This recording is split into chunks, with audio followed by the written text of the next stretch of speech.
কত করে বললাম এই অবেলায় আর বেরিও না, কে শোনে কার কথা।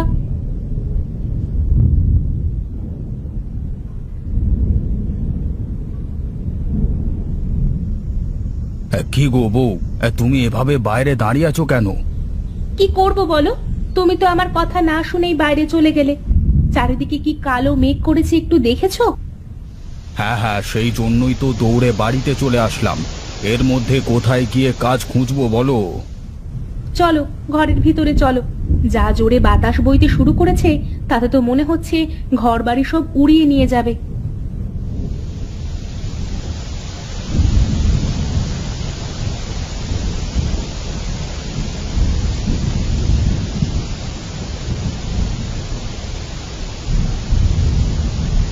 দেখো গিন্নি, বাইরে প্রচুর বৃষ্টি হচ্ছে। তোমার তো আবার বৃষ্টি দেখতে ভালো লাগে। হ্যাঁ, আমার বৃষ্টি দেখতে তো ভালো লাগে, কিন্তু ভিজতে ভালো লাগে না। দেখো চালের ফুটো দিয়ে কেমন করে পানি পড়ছে ঘরের ভিতরে। তাই তো, এভাবে কিছু সময় পানি পড়তে থাকলে তো ঘরের ভেতরে পানিতে ভরে যাবে গো। কি আর করা যাবে, তোমাকে কত করে বললাম যে ঝড় বৃষ্টির সময় আসছে, তার আগেই তুমি ঘরের চালটা সারানোর ব্যবস্থা করো। মুখ দিয়ে বললি কি আর করা যায় গো? কাজ করাতে হলে তো টাকার দরকার, কিন্তু আমার কাছে তো তেমন কোনো টাকা পয়সা কিছুই নেই। আমি বলি কি, তুমি দরকার হলে একটু মহাজনের সাথে কথা বলে দেখতে পারো, যদি কোনো সাহায্য তিনি করেন আমাদের। ঠিক আছে, বলে দেখব। তবে আমার মনে হয় না যে সে আমাদের কোনো উপকারে আসবে। নাও এখন আগেই বৃষ্টির পানি সামলাও, না হলে রাতে আর বিছানায় ঘুমাতে হবে না।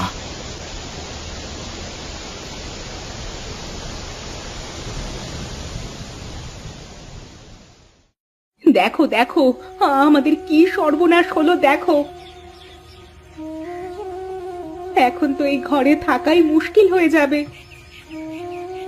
তুমি কোনো চিন্তা করো না গিন্নি, আমি এক্ষুনি মহাজনের কাছে যাচ্ছি, দেখি তিনি কিছু করতে পারেন কিনা।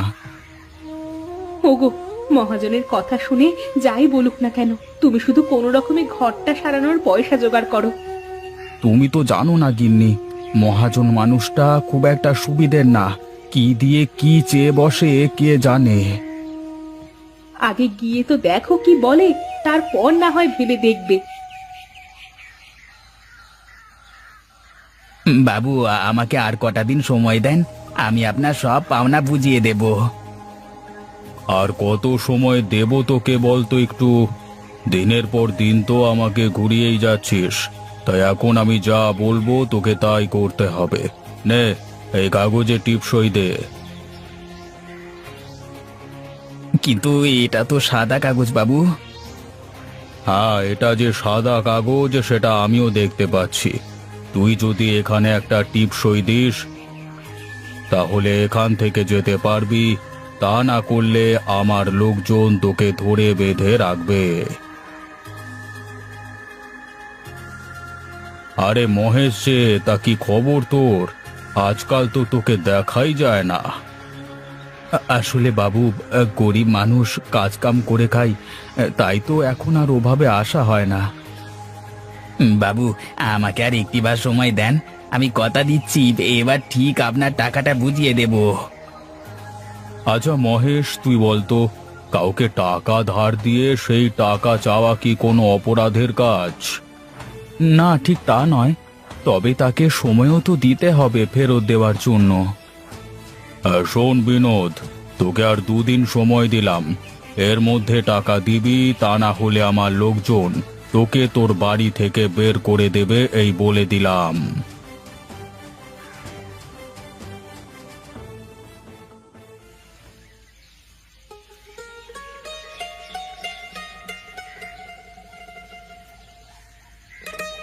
কে তুমি? তোমাকে তো ঠিক চিনতে পারলাম না বুড়িমা।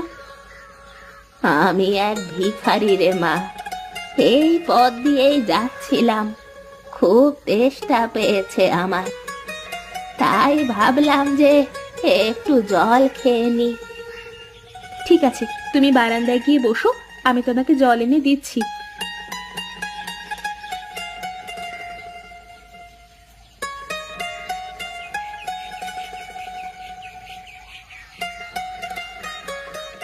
হে কি, এ তো দেখি জলের সাথে খাবারও এনেছিস রে মা।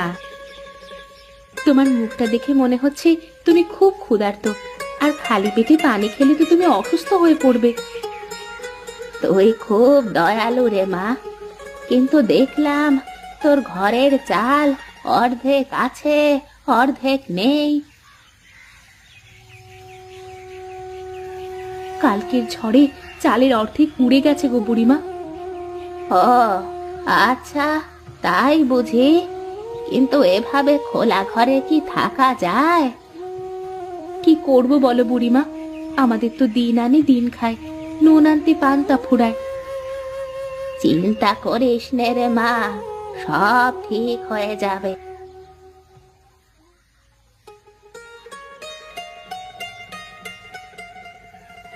আহ, পেটটা ভরলো, কি যে শান্তি লাগছে এখন। ঠিক আছে, এবার তাহলে আমি আমার কাজে যাই বুড়িমা। যাবি? যাবি তো, একটু বস এখানে। এই নে, এই লাউয়ের বীজগুলো রাখ মা, এগুলো তোর ঘরের চারপাশে লাগিয়ে দিস।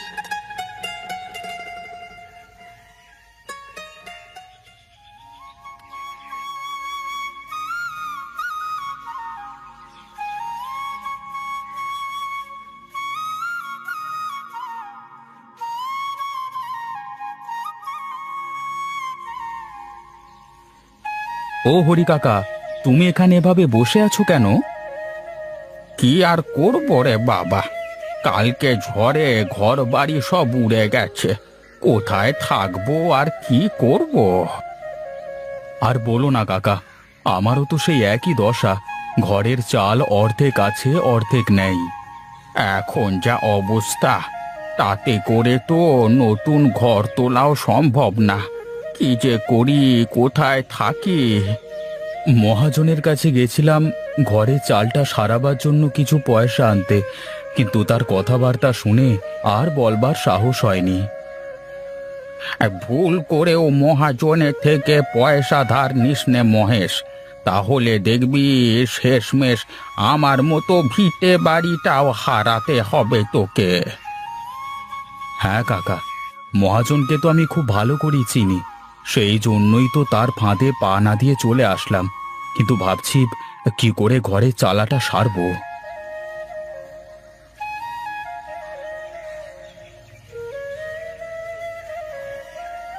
আরে বিনোদ যে, তোকে না দেখলাম সেই কখন মহাজনের কাছ থেকে চলে আসতে? কি আর বলবো দুঃখের কথা, বিপদে পড়ে মহাজনের থেকে ধার নিয়েছিলাম, তার মূল্য যে নিজের ভিটে বাড়ি দিয়ে চোকাতে হবে তা কে জানতো। তোরা তো সবাই বুদ্ধিমান, তোরা ভাবিস যে আমি হরি হয়তো পাগল, আসলে আমি পাগল না, আমি পাগল সেজে থাকবার অভিনয় করি। মহাজন যা বলবে তাই হবে নাকি গায়ে? এর একটা বিহিত করা দরকার।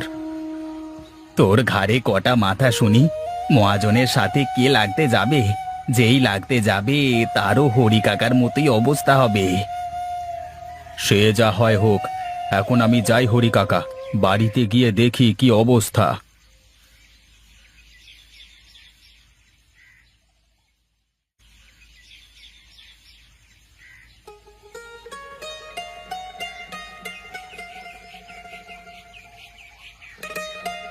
কি গো, তোমার আসতে এত দেরি হলো কেন? কোনো উপায় কি পেলে? না গো, কিছুই তো করতে পারলাম না, মহাজন বেটা বড্ড পাজি। তাহলে কি হবে এখন? এই ভাঙা চালের ঘরে কি করে থাকা যাবে? একটু বৃষ্টি আসলেই তো ভিজে পুড়ে শেষ হতে হবে। কি করব বলো, আমার তো আর কোনো মুরদ নেই যে তাই করে দেখাবো তোমাকে। একটা কাজ তো করতে পারো, যে কোনো ভাবে এই বাসা ছেড়ে দিতে তো পারো। এটা ভালো বলেছো, কিন্তু তবে আজ তো আর করা সম্ভব হবে না, দেখি কালকে সকালে উঠেই আগে এটার পেছনে লাগবো। ঠিক আছে, তাহলে আজকের মতো এই ভাঙা চালের নিচেই শুয়ে থাকতে হবে, বৃষ্টি না নামলেই হয়। তাড়াতাড়ি রান্না শেষ করো, আমার খুব খিদে পেয়েছে গিন্নি। তুমি যাও, গোসল সেরে এসো, আমি তোমার জন্য খাবার বেড়ে রাখছি।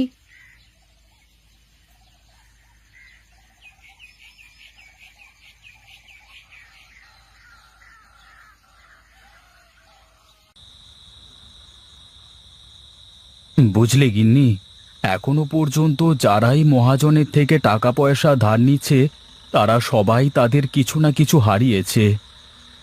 কিন্তু কেন? টাকা ধার নিয়ে সময় মতো পরিশোধ করে দিলেই তো হয়। এই তো ঠিক ধরেছ।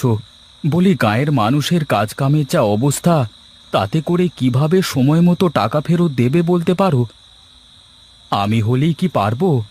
আমারও তো কোনো কাজ কামের ঠিক নেই। একদিন কাজ করি তো দুদিন বসে থাকতে হয়। আচ্ছা, টাকা দিতে না পারলে মহাজন কি করে? কি আর করে, জোর করে মানুষের ঘরবাড়ি সব লিখে নেয়, তারপর ঘাড় ধাক্কা দিয়ে বাড়ি থেকে বের করে দেয়, পথে নামিয়ে দেয় সবাইকে। থাক বাবা, লাগবে না তাহলে ওরকম টাকা। তার চেয়ে এভাবে থাকাও অনেক ভালো। তাছাড়া আর বলছি কি, দেখি কাল কি করতে পারি। এখন তাড়াতাড়ি খেয়ে নাও, কালকে সকাল সকাল উঠে দুজনেই হাতে গুঁজে কাজ করতে হবে।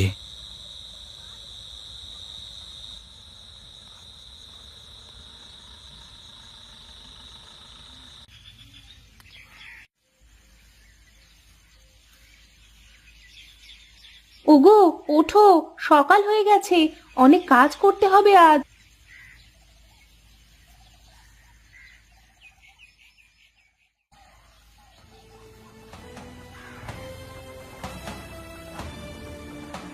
এ এ এ কি, ঘরের চালটা এভাবে ঠিক হলো কেমন করে? হ্যাঁ গো, তাই তো। কিভাবে হলো এটা?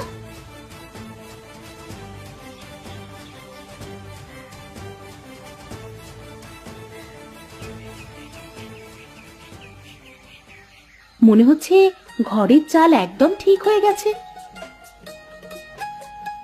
এ কি গিন্নি, এ তো দেখি চারপাশে লাউ গাছের পাতায় এমন চাল হয়ে গেছে, কিন্তু কিভাবে কি হলো? আমার তো বিশ্বাসই হচ্ছে না গো। কিন্তু যাই বলো, একদিক দিয়ে ভালোই হয়েছে। সেটা না হয় হলো, কিন্তু এই লাউ গাছ আসলো কোথা থেকে? তার মানে গিন্নি, বুড়িমা আসলে কোনো মানুষ ছিল না, হয়তো কোনো জাদুকর হবে। সে যা হয় হবে, কিন্তু সে তো খুশি হয়ে আমাকে এই লাউয়ের বীজ উপহার দিয়েছে। দেখো, ঘরটা এখন কত সুন্দর দেখা যাচ্ছে। হ্যাঁ, এখন গায়ের সব লোকজন যখন জানবে যে লাউয়ের পাতা দিয়ে ঘর হয়েছে, তখন তারা তো দেখতে আসবে। আর কেউ কিছু শোধালে তখন কি বলবে? ওসব তুমি আমার উপর ছেড়ে দাও, তোমার ভাবা লাগবে না। এবার থেকে তুমি শুধু দেখো আমার খেল।